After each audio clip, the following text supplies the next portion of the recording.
After doing countless hours of research into the plot of Resident Evil 7, I have come up with some theories so crazy they might just be true. So make sure your room is clear of zombies, and get ready, because we're about to get started.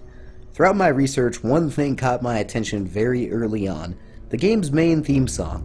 It's called Go Tell on Rhodey, and while listening to the track I heard several chilling verses and choruses, but one thing really popped out at me, and it is a verse that goes something like this. Call to him and he will come, she'll answer him like he's the one. His arms they stretch, but when she's done, he'll be torn apart. So why is this so special, and what does that have to do with the game's plot? Well, the game centers around a character named Ethan Winters, a man searching for his wife. So could that mean his wife called him to this house? That part about call to him and he will come? Well, let's talk about what the answer him like he's the one part could mean.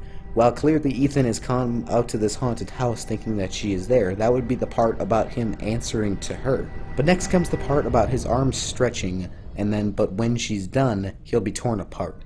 What does this mean? I think the part about his arms stretching means he will try very hard to survive and go very far, but in the end he'll be torn apart, aka die. That's right, I think Ethan Winters will die by the end of Resident Evil 7, and considering the fact that this is the final game in the series and the franchise, I wouldn't doubt that Capcom will want to close the story, and by killing the main characters, they would in fact be creating a bookend to the game. But how does all that connect to all the other games in the series? Well, if you go up in the attic of the demo, you can find a photo, and the photo is of a helicopter. Just a regular helicopter, right? Not really. Look closely at the helicopter. You can find a logo that resembles something very similar to the Umbrella Corps logo.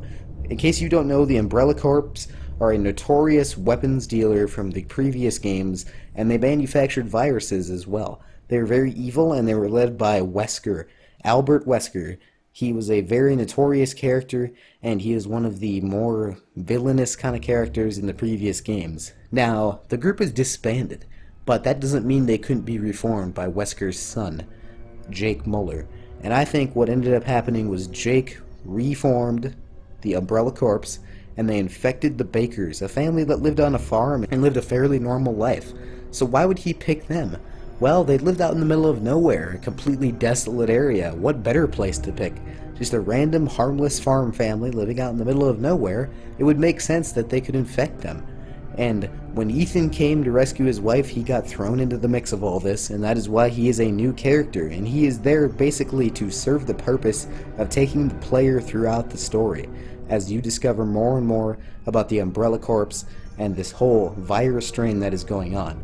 And the virus strain is very similar to that of Resident Evil 4, and of course the Resident Evil 4 virus strain was created by the Umbrella Corps, so this does seem to look like their handiwork, and it would make sense that they would want to bring things back to the tones of Resident Evil 4, after that was in fact their most successful game in the franchise.